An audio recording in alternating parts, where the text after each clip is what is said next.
Olá pessoal, boa noite, a paz do Senhor Jesus. Estamos aqui em mais uma aula. Vamos completar a aula 61, né? Nós começamos a falar sobre as aparições de São Miguel na história da igreja. Esse vídeo é a parte 2. Então, quem não assistiu ainda a parte 1, recomendo a vocês pegar a aula 61, nosso seminário, que a gente vai dar continuidade aqui na história da igreja, mas voltado às aparições de São Miguel, ok? Eu vou pegar aqui, vamos fazer uma oração em nome do Pai e do Filho e do Espírito Santo. Amém. Senhor nosso Deus, nós te entregamos, Senhor, todo este momento que vamos viver. Pedimos a luz do teu Espírito Santo, Senhor, que nos ilumine, que nós não cometamos nenhuma injustiça, que seja tudo conforme a tua santíssima vontade. Amém. Santo anjo do Senhor, meu zeloso guardador, se a ti me confio a piedade divina, sempre me rege, me guarde, me governe, me ilumine. Amém. Amém, meus irmãos? Estamos aqui então para dar continuidade, lembrando que tudo que nós estamos trazendo aqui da reflexão está sendo retirado do e-book, do nosso e-book Quaresma Meditativa a São Miguel Arcanjo. Tá? Recomendo a vocês reflexões diárias sobre os anjos e o mundo espiritual. Então recomendo a vocês adquirir esse e-book, porque tem muito mais do que o que a gente está aqui lendo, comentando, né? Tem muito mais coisa aqui que não dá para a gente trazer aqui para vocês. Tá? Hoje a gente vai dar continuidade. Ontem nós falamos sobre o Monte Gargano, né? O Monte Gargano. E hoje a gente vai dar continuidade aí. Nós temos a aparição de São Miguel em Roma, ok? Sejam bem-vindos aí. No ano 590, vamos direto ao assunto. No ano 590 da nossa era, uma peste invadiu a cidade de Roma e as pessoas morriam às centenas em cada dia. E não havia gente suficiente para enterrar os cadáveres. Olha só a situação. Que se empilhavam nas ruas no ano 590. O Papa São Gregório Magno, o grandioso São Gregório Magno, era o Papa da época. E para abrandar o flagelo, organizou uma procissão com a imagem de Nossa Senhora trazida da igreja Aracoeli, e que, segundo a tradição, foi pintada por São Lucas. Quando ele estava perto da igreja de São Pedro, apareceu São Miguel a ele, com uma espada de onde corria sangue, e meteu-a na bainha, como sinal de ter cessado o flagelo que inundara Roma de desolação. Basta dizer que só durante a procissão cerca de 800 pessoas morreram. Quando o Papa São Gregório viu, percebam, meus irmãos, estamos numa pandemia, né? No ano 590 aqui, não hoje. Hoje, perto disso aqui, enfim, nós estamos no ano 590, no meio de uma pandemia. O Papa São Gregório Magno, né, chama uma procissão de oração, penitência, né? Só naquele dia morreu 800 pessoas. E São Gregório então tem essa visão de São Miguel Arcanjo. Quando o Papa São Gregório viu o arcanjo meter a espada na bainha, ouviu à volta do quadro da Santíssima Virgem, que ele próprio conduzia, o Cântico dos Anjos. Então perceba, o Papa ouviu os anjos cantarem. O Papa entoou então o hino Regina Coeli, e os anjos cantavam com ele. Rainha dos céus, alegrai-vos, aleluia, porque aquele que mereceste trazer em vosso seio ressuscitou, como disse, aleluia. O Papa São Gregório juntou depois ao hino e mandou que sempre assim se cantasse: rogai por nós a Deus, aleluia. Graças à Santíssima Virgem e a São Miguel, Roma foi libertada da peste. E em memória deste milagre, construiu-se neste local uma igreja chamada Regina Coeli. E a mole de Adriano passou a chamar-se Castelo de Santo Anjo. E sobre ele colocou uma estátua de São Miguel que ainda hoje se pode ver. Então percebo que uma ação milagrosa em Roma, né? E São Miguel Arcanjo aparece para ele, São Gregório Magno. Meus irmãos, São Gregório Magno foi um dos maiores papas da igreja, ok? A história dele é extraordinária, foi um papa muito forte, muito santo, né? E aí nós temos aí esse momento de dificuldade, esse momento de pandemia, e ele faz essa ação. Também hoje nós não temos que invocar São Miguel com orações e jejum, pedindo a proteção das nossas famílias, né? Por esse flagelo que está se operando na humanidade. Pois é, meus irmãos, nada acontece sem a permissão divina. Nada acontece sem a permissão divina. Cabe a cada um de nós refletir. Por que Deus permitiu? O que Deus quer de nós? Uma coisa é certa, o mundo precisa se converter urgente. O mundo vai de mal a pior. Nossa Senhora tem falado nas aparições, isso é inegável, inegável. O próprio Papa tem falado sobre, né, e a gente tem visto o mundo indo de mal a pior. O cristão, por mais que o cristão tenha visão destas coisas, né, porque o pagão, para ele tá tudo bem, de qualquer jeito, tá nem aí, né? Mas para o cristão, ele vê a gravidade da destruição da família, a gravidade do pecado, a gravidade da maldade do mundo. Mas mesmo assim o cristão tem esperança. O cristão crê que existe uma esperança. O cristão crê que Deus é maior do que qualquer mal, que qualquer flagelo. Essa é a nossa esperança, irmãos. A nossa esperança está no nome do Senhor que fez o céu e a terra. Nossa esperança não está na política, né? Claro que a gente tem que agir na política, não podemos cruzar os braços, né? Mas a nossa confiança é no Senhor, acima de todas as coisas. Não é num político, não é num partido, não é numa ideologia, é no Senhor. Beleza, partamos então para o ano 719, São Bonifácio, né? São Bonifácio, grandioso São Bonifácio. Ele é enviado pelo Papa para a Inglaterra, para a Alemanha, para evangelizar a Alemanha, por volta do ano 719. Ele foi consagrado bispo, né? E com a ajuda de vários sacerdotes colaboradores, fundou e restaurou várias cristandades na Baviera, na Tríngia e na Francócia. Teve muitas perseguições dos pagãos e também de vários cristãos hereges. Quando pregava na Turíngia, com a alma minada de desgostos e de cansaços, apareceu-lhe São Miguel com a cruz na mão, consolando e encorajando a que defendesse e pregasse a fé católica, pois em breve receberia a recompensa.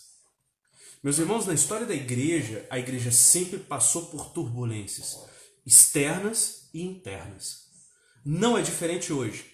Não é diferente hoje quando a igreja é atacada de todos os meios e ela tem em seu seio um número muito grande de heresias, né? Não a igreja de Cristo, né, que é santa, incorrupta, mas os cristãos que estão aí participando da igreja, nós estamos imbuídos de mentalidade, né, dessa cultura torpe, cheia de relativismo, né, de materialismo, de cientificismo. Então nós manchamos, né, nós achamos que a doutrina tá ali, beleza, a doutrina na igreja. Só que essa doutrina aqui, infelizmente, a gente mancha ela com as nossas ideias. E um cristão, ele precisa ter essa capacidade de humildade, de saber que por mais que ele vá estudar a doutrina, ele tem sempre o pé atrás consigo mesmo, né? O Imitação de Cristo fala isso. Você não deve confiar em homem algum, né? E você não deve confiar em si mesmo. Nossa confiança está no nome do Senhor que fez o céu e a terra, e só. Então, a primeira pessoa que eu tenho que desconfiar é de mim mesmo, de uma certa forma.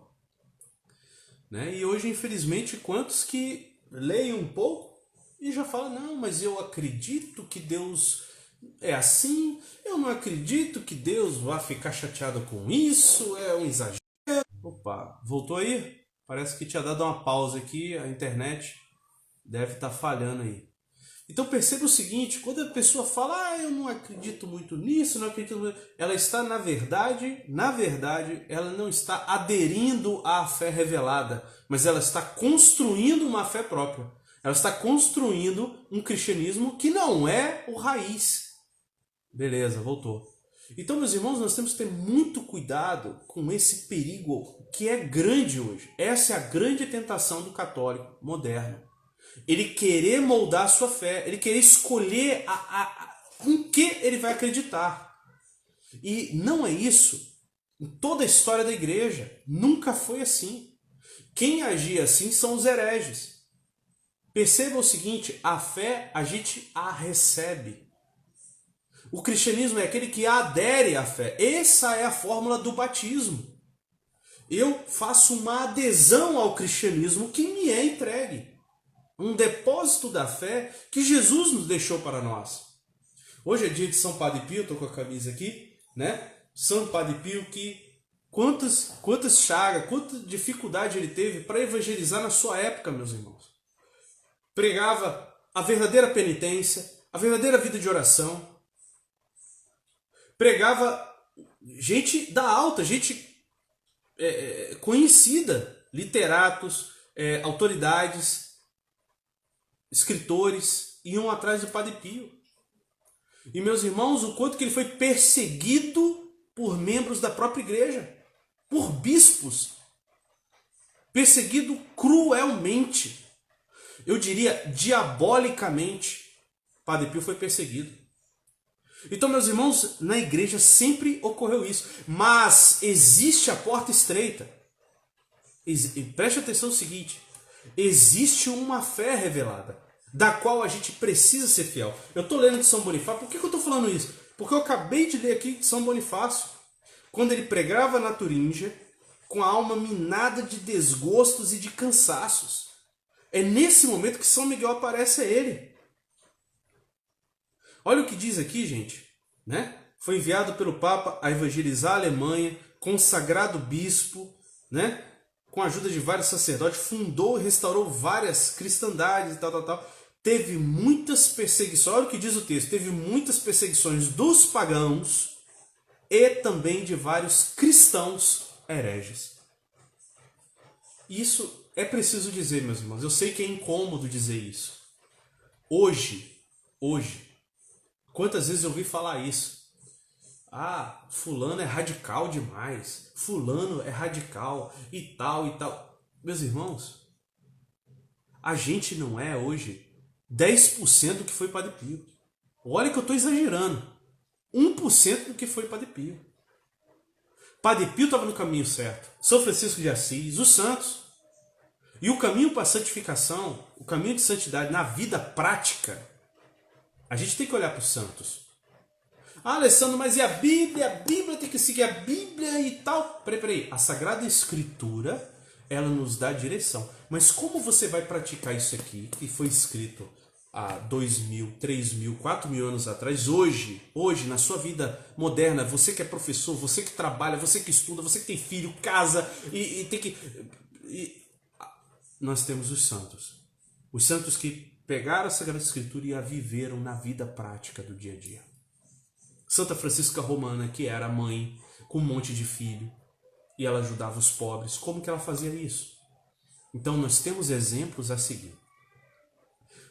Nosso exemplo, irmãos, em primeiro lugar, Jesus Cristo. Após Jesus Cristo, o seu exército de santos. É esse o único lugar que nós temos que olhar. Jesus e seus santos. Não é pro atorzinho lindo e maravilhoso, pro jornalista da TV Globo, o jornalista que se posa de defensor da humanidade. Não, essa galera aí, você não tem que seguir. Você não tem que seguir nem as suas ideias, que de uma hora para outra muda. De acordo com os nossos sentimentos, a gente muda de ideia. A nossa fé é baseada na revelação de nosso Senhor Jesus Cristo. Existe uma revelação, existe uma igreja. Existe um Deus que se comunica conosco há milhares de anos. Entenda o seguinte, Alessandro, Você, eu. Quem somos nós? Nós não somos nada. Eu nasci em 1978. Há milhares de anos Deus já fala com a humanidade. Quem sou eu para achar alguma coisa? Para decidir alguma coisa? Para contestar Padre Pio, São Francisco, Papa São Gregório Magno? Para contestar nosso Senhor Jesus Cristo? As Sagradas Escrituras? Como o homem moderno é soberbo?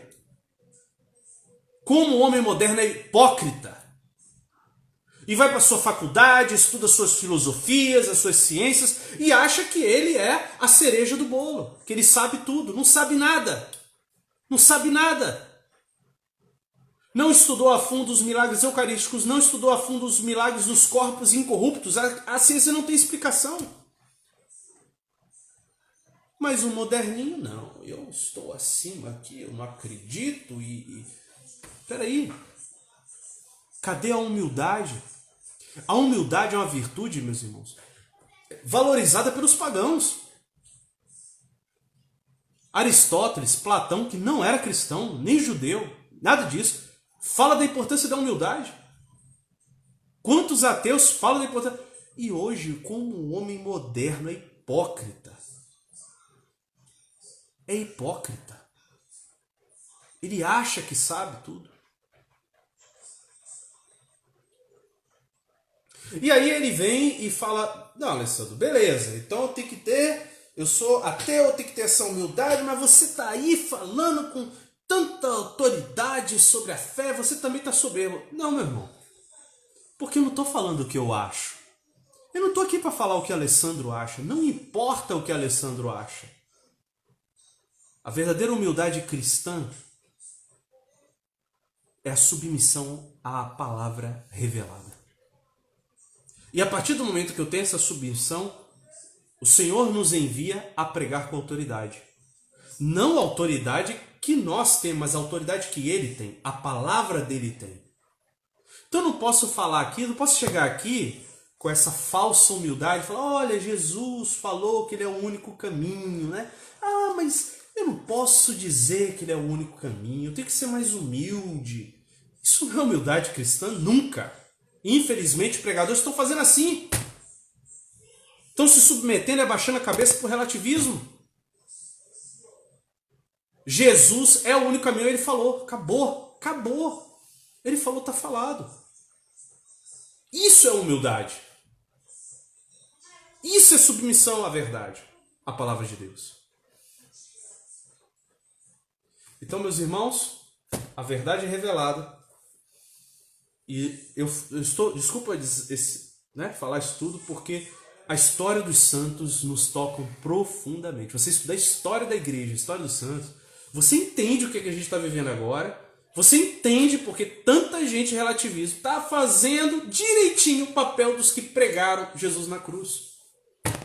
Quantos católicos, quantos jovens, quantos cristãos, de grupo de oração, até sacerdote, estão fazendo o mesmo papel de quem perseguiu Padre Pio, de quem perseguiu São Francisco de Assis, de quem perseguiu os santos, de quem perseguiu nosso Senhor Jesus Cristo, de quem jogou Jeremias na vala.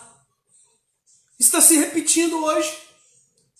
E o cara se acha fantástico. Porque ele reza lá um pouquinho, ele se acha um santo. Não, eu rezo, eu não mato, eu não roubo. Então, meus irmãos, hoje mais do que nunca é necessário a gente estudar a nossa fé e conhecer que cristianismo é esse. Quem é Jesus, de fato? O que Deus tem feito na história? E a gente está aqui refletindo sobre as aparições de São Miguel na história da igreja. Algo muito pouco conhecido, bem pouco conhecido. Bem pouco conhecido. Algo que deveria todo mundo estar ciente do que aconteceu, né? Ensinar para os seus filhos e etc. Então, meus irmãos, vamos continuar. O que aconteceu com São Bonifácio? Então, nesse momento de muito desgosto, de muita angústia de São Bonifácio, de cansaço, de pregar, de tentar converter os pagãos, e ainda vem os cristãos de dentro da igreja que enchiam o saco dele, que falava para ele que não podia, não é assim, é exagerado. Voltou aí? No meio de tanto desgosto, São Miguel aparece a ele com uma cruz na mão, consolando-o e encorajando a que defendesse e pregasse a fé católica, pois em breve receberia recompensa. Ele foi martirizado pelos pagãos, São Bonifácio, e sua alma liberta foi receber a recompensa eterna. O seu corpo foi sepultado em Fulda e ele, antes do martírio, mandou levantar na Turíngia, em ação de graças, uma igreja em honra a São Miguel. E tem várias aparições de São Miguel, tá, meus irmãos? Na vida dos santos. Não dá pra gente falar aqui, porque é muitos sinais. Nós vamos só falar alguns. São Bonifácio, Santa Joana d'Arc, né? Bispo Equilínio. O bispo Equilínio conta que o duque de Sinigaia, atacado de lepra, tinha gasto somas e somas de dinheiro com os médicos e tinha perdido totalmente a esperança de cura da sua doença. São Miguel apareceu-lhe 2 vezes e disse-lhe que visitasse o santuário de Brendal, na costa italiana do Adriático, e ali obteria sua cura. Percebam, São Miguel Arcanjo aparece a um duque, que já tinha gasto muito dinheiro com os médicos e tinha perdido a esperança de ser curado pela lepra. Descalço, acompanhado de sua esposa, o duque empreendeu a jornada. Apenas transpôs a porta da igreja e foi milagrosamente curado. E todas as feridas desapareceram, ficando a carne limpa do jovem. Chorando de comoção, foi prostrar-se junto à imagem do arcanjo, agradecendo-lhe tão grande graça. O seu reconhecimento foi tão profundo que ele e a esposa quiseram terminar os dias que lhes restavam de vida naquele lugar. Distribuíram metade dos seus bens aos pobres e outra metade entregaram-na ao templo de São Miguel para manter o seu culto. Outro sinal aqui, conversão de um rico cavaleiro. A poucos quilômetros de Siena, na Itália, existia a abadia denominada São Galgano. Embora esta se encontre atualmente em ruínas, tem ainda vestígios de sua antiga grandeza. Pertenceu à ordem de Cister. O título foi-lhe dado para honrar o Galgano Guidotti, que, tendo nascido de uma família católica e muito devota de São Miguel, ao chegar ao tempo próprio, fez-se cavaleiro e, pondo de lado a educação que recebeu, passou a levar uma vida dissoluta e encharcado de vícios. Então nós temos aqui, né, um cavaleiro que entrou na gandaia. Converteu-se, porém, devido a um sonho que teve. Apareceu-lhe São Miguel, que, dirigindo-se a uma senhora que reconheceu ser sua mãe, pediu-lhe que lhe desse o filho para o alistar na milícia celeste. A mãe consentiu, gostosa e cheia de alegria. Outro sonho que teve em seguida do mesmo gênero que o São Miguel convenceu-o a mudar de vida, pois viu o glorioso arcanjo conduzindo-o pela mão a fim de o consagrar à milícia celeste. Vendeu tudo que tinha e retirou-se para o local onde mais tarde foi edificada a abadia.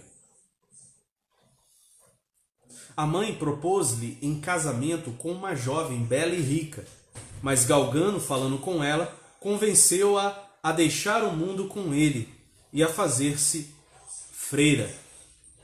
Ela fundou um convento para religiosas e ele, depois do regresso de uma peregrinação a Roma, entrou com o irmão Oblato na ordem de Cister, entregando-se à oração e à penitência, santificando-se rapidamente, protegido por São Miguel. Morreu com 33 anos de idade, em 3 de dezembro de 1181. Olha que interessante, o jovem rico que ele quis viver a vida religiosa. A mãe não queria, né? A mãe que era religiosa também, mas não queria que ele virasse religioso, queria que ele casasse e deu a ele uma donzela bonita, bem bonita. Ele convenceu a menina a ser freira. Que legal. E os dois, né, montaram aí uma abadia, um mosteiro. Outro sinal aconteceu com o bispo da Sicília. Clotônio, né, conta o texto, bispo da Sicília da Itália, rezava todos os dias de joelhos uma oração em honra a São Miguel e aplicava a penitência quaresmal obrigatória para os cristãos em honra do glorioso arcanjo. Na véspera da festa em honra a São Miguel, apareceu-lhe este e disse-lhe que sua devoção lhe era muito agradável, que tinha obtido do Senhor para ele 3 graças. Olha que interessante, né? O bispo ele tinha uma devoção especial a São Miguel, e São Miguel então aparece a ele e dá a ele 3 pedidos. Pediu-lhe o devoto bispo que os meus pais saiam das chamas do purgatório se lá estiverem. Olha o primeiro pedido do bispo. Se o anjo aparecesse para você e te desse 3 pedidos, o que você pediria? Olha o que o bispo pediu, um bispo santo, né? Que os meus pais saiam das chamas do purgatório se lá estiverem. Segundo pedido, que vós, meu querido São Miguel, me assistais na hora da minha morte. E terceiro pedido, que me façais entender toda a grandeza do mistério da encarnação. Meus irmãos, caramba, olha a humildade desse bispo. A libertação dos pais da onda do purgatório, né? A presença de São Miguel na morte dele, a vida eterna. É melhor do que todos os tesouros. Quantos pediriam para ganhar na loteria, para ser milionário? O bispo pediu a presença do arcanjo Miguel na sua morte. Porque São Miguel é aquele que era, né, segundo a tradição da igreja, aquele que conduz as almas ao céu, da morte ao céu. E assim tira as almas do purgatório, né? E compreender o mistério da encarnação. Deu para você entender isso? A gente tem preguiça de rezar o terço, de refletir os mistérios. A gente tem preguiça de contemplar e ficar contemplando o misterioso, o grandioso mistério de Deus que se faz homem. De Deus que se faz homem. É um mistério grandiosíssimo. Grandiosíssimo. Nós temos até a congregação, né, o Verbo encarnado, que se dedica à contemplação da encarnação do Verbo. E esse bispo pede para compreender isso. É uma vergonha para nós. Terás o que pedes, disse o glorioso arcanjo. Com efeito, logo vi os pais saírem do purgatório, agradecendo-lhe cheios de reconhecimento. Compreendeu também, cheio de alegria, os mistérios contidos na encarnação do Verbo, que se fez homem por nosso amor, e a sua morte também foi santa. A morte do bispo foi santa. E aí ele mostra aqui a oração que o bispo rezava. Depois a gente reza ela. Outra aparição. Nós temos a aparição de Santa Joana d'Arc. E aí, por volta de 1400 e alguma coisa, 1419, eu tinha a data aqui, eu anotei aqui na minha planilha aqui. Eu tenho uma planilha aqui onde eu vou marcando toda a história da igreja e vou fazendo uma linha do tempo de todos os acontecimentos da história, ano a ano. Tanto o que está acontecendo aí, geral, quanto o que está... história geral, né? Ou o que aconteceu na igreja. Por volta de 1425, né? Santa Joana d'Arc começa a ouvir as primeiras vozes de São Miguel, e que depois se tornaram aparições. Então São Miguel Arcanjo aparece a Santa Joana d'Arc. A história de Santa Joana d'Arc, meus irmãos, é extraordinária. É extraordinária. É aquela que foi queimada na fogueira por influência política, né? O pessoal mete o pau à Inquisição, à Igreja Católica. A maior parte das inquisições foram tribunais políticos, ok? Mas vejam só, nós temos um relato da condenação de Santa Joana d'Arc completo. Isso aí foi tudo documentado. E aí eu vou trazer para vocês um trechinho do relato dela, que ela fala de quando começou as vozes, né? Olha só que interessante. Ela diz assim, isso foi tudo documentado na época, né? Os secretários lá da Inquisição anotaram tudo. E ela diz assim: quando eu tinha cerca de 13 anos, eu ouvi uma voz de Deus para me ajudar a governar. Na primeira vez senti muito medo, e veio essa voz durante o verão no jardim de meu pai, por volta do meio-dia. Eu ouvi a voz do lado direito, do lado da igreja. Parece que deu uma queda aí, né? Vou retomar a última frase que eu li. E veio a voz durante o verão no jardim de meu pai por volta do meio-dia. Eu ouvi a voz do lado direito do lado da igreja, e raramente eu a ouço sem ver a claridade. Então ela via uma luz junto com a voz. Essa claridade vem do mesmo lado em que a voz é ouvida. Há geralmente uma grande claridade. Eu ouvi 3 vezes essa voz. Compreendi que era a voz de um anjo. Na primeira vez tive uma grande dúvida se seria São Miguel, que vinha até mim, e senti muito medo. Em seguida, eu o vi várias vezes antes de saber que era São Miguel.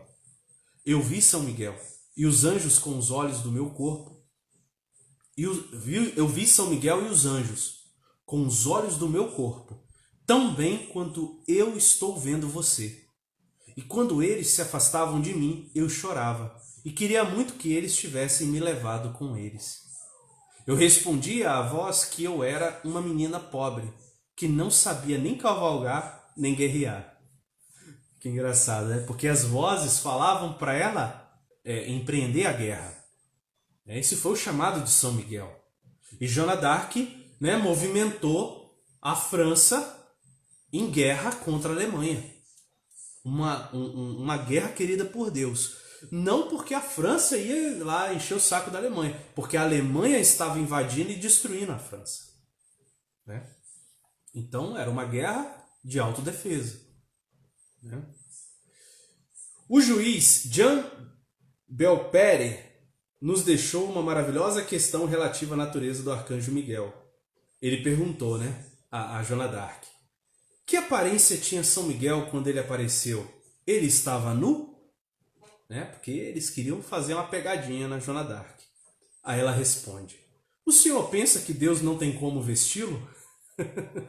Olha a resposta de uma menina.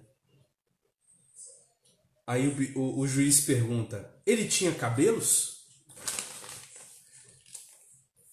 Aí ela: por que eles teriam sido cortados? E aí o juiz perguntou: quando você vê essa voz que chega até você, há alguma luz? Olha a resposta de Joana d'Arc: havia muita luz, como convém, o que já não acontece tanto com o Senhor. Pois é, meus irmãos, tem muito mais coisa aqui, mas a gente não vai pegar. Joana d'Arc, ela dava as respostas na lata. Na lata. Né? Estava sendo orientada. Outra aparição também foi em Portugal, por volta de 1450. Uma das mais célebres aparições de São Miguel. Essa aparição deu a volta ao mundo através da coroa angélica, em honra a São Miguel e dos 9 coros dos anjos. Aquele terço de São Miguel, não sei quem já rezou, onde a gente sauda os 9 coros dos anjos, né? A hierarquia dos anjos, com um Pai Nosso e 3 Ave Marias para cada, né? São 9 mistérios, né? Com promessas, né? Essa devoção está propagada em várias línguas, aprovadas pelos bispos diocesanos e de modo especial pelo Papa Pio IX, sábio e santo, que enriqueceu de indulgências. No livro 2º, capítulo 74, da vida da serva de Deus Antônia Astônaco, lê-se que, numa aparição a essa ilustre serva de Deus, o arcanjo São Miguel pediu que se compusesse em sua honra 9 saudações, correspondendo aos 9 coros dos anjos. Saudações que consistem cada uma na recitação de um Pai Nosso e 3 Ave Marias. Este é o famoso texto de São Miguel. O arcanjo prometeu que quem o honrasse desta maneira, antes da Sagrada Comunhão, seria acompanhado à Sagrada Mesa por um anjo de cada um dos 9 coros.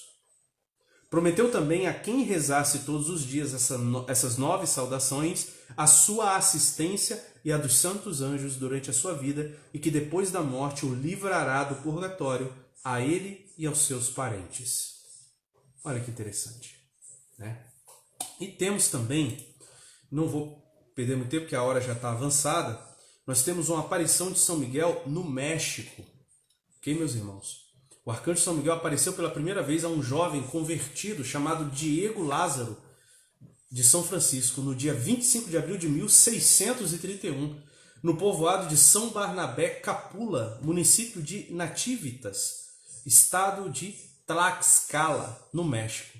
Essa aparição seria a primeira de 3 em que o arcanjo realizou a Diego nesse mesmo ano, quando ele tinha mais ou menos 17 anos de idade.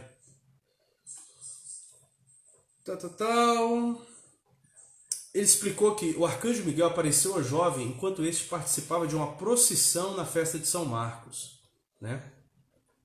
E aí, ele disse ao jovem: você deve saber, meu filho, que eu sou São Miguel Arcanjo. Venho lhe dizer que é a vontade de Deus e a minha que diga às pessoas deste povoado e do seu entorno que nesta quebrada entre os 2 morros e naquela em frente em que a este lugar encontrarão uma fonte de água milagrosa para todas as doenças, que estará debaixo de um penhasco muito grande. Não duvide do que eu te digo, nem deixe de fazer o que eu te mando. No entanto, Diego duvidou da aparição e, temendo que não acreditassem nele, decidiu não fazer o que o arcanjo lhe pediu. Então São Miguel apareceu para ele, falou que ali tinha uma fonte milagrosa, no meio daquelas 2 montanhas lá, e ele ficou com medo, 17 anos, será? Ninguém vai acreditar em mim e tal, ficou quieto. Segundo recorda a página oficial do Santuário de São Miguel Arcanjo, lá, né, em castigo por causa da sua desobediência, o jovem sofreu uma febre muito alta.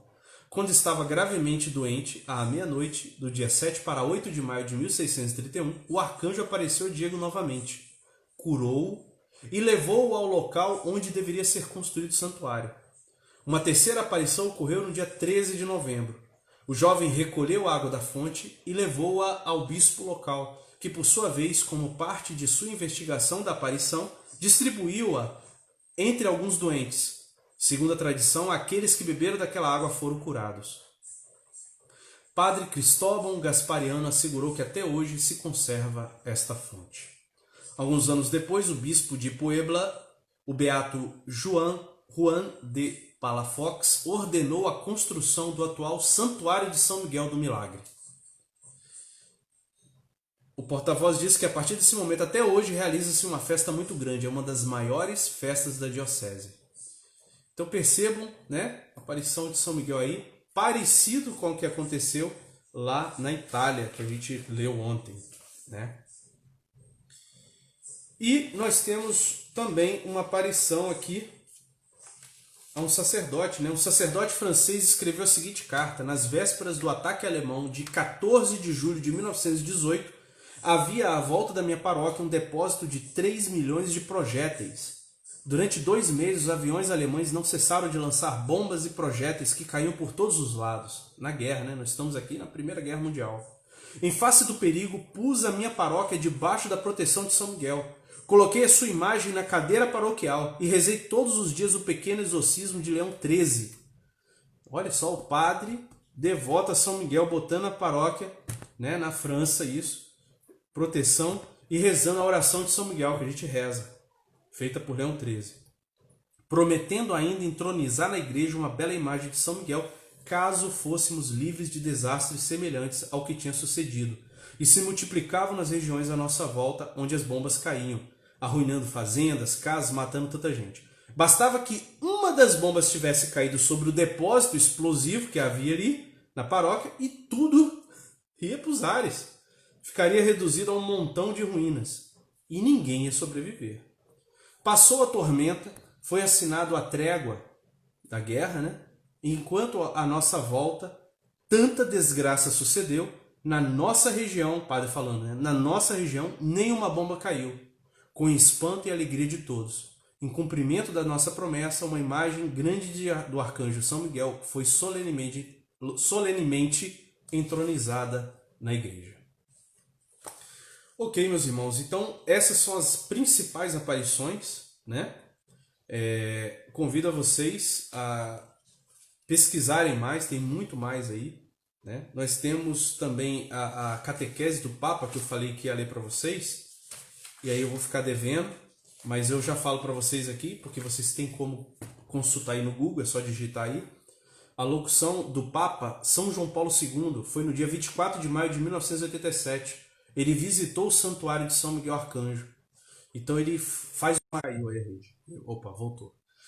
O Papa faz uma catequese sobre São Miguel Arcanjo, sobre as aparições de São Miguel no Monte Gargano. Então, Papa São João Paulo II confirma as aparições. Ele fala dos papas que visitaram estes santuários, dos santos que visitaram estes santuários, né? São Francisco de Assis, que foi da onde originou a Quaresma de São Miguel. Então, assim, essa catequese do Papa é linda, é linda. Então, recomendo a vocês a lê-la. É só pesquisar aí na internet, né? Catequeses do Papa João Paulo II, 24 de maio de 1987. Só colocar 24 de maio de 1987, João Paulo II, né? Santuário de São Miguel. E vocês vão ver o discurso do Papa. Tá bom, meus irmãos? Vamos então encerrar. Vamos fazer a oração que aquele bispo fazia, né? Aquele bispo rezava e São Miguel deu a ele um grande sinal. Em nome do Pai, do Filho e do Espírito Santo. Amém. Ó glorioso São Miguel, chefe dos exércitos celestes, vencedor dos demônios, chefe admirável da Santa Igreja, grande pela vossa natureza e pelas vossas virtudes, livrai aqueles que vos imploram de toda a adversidade e fazei-os progredir dia a dia no serviço do Senhor. São Miguel, chefe da Igreja, rogai por nós. Amém. Em nome do Pai, do Filho e do Espírito Santo. Amém. Amém, meus irmãos. Então, semana que vem, segunda-feira, a gente retoma, tá? Não deixem de assistir semana que vem. A gente vai aí encerrando um dia antes do dia de São Miguel. E no dia de São Miguel nós vamos ter uma live com Flávio Crepaldi sobre santidade às 8 horas da noite. Então, segunda-feira, 10 horas da noite, a gente retoma. Deus abençoe a todos.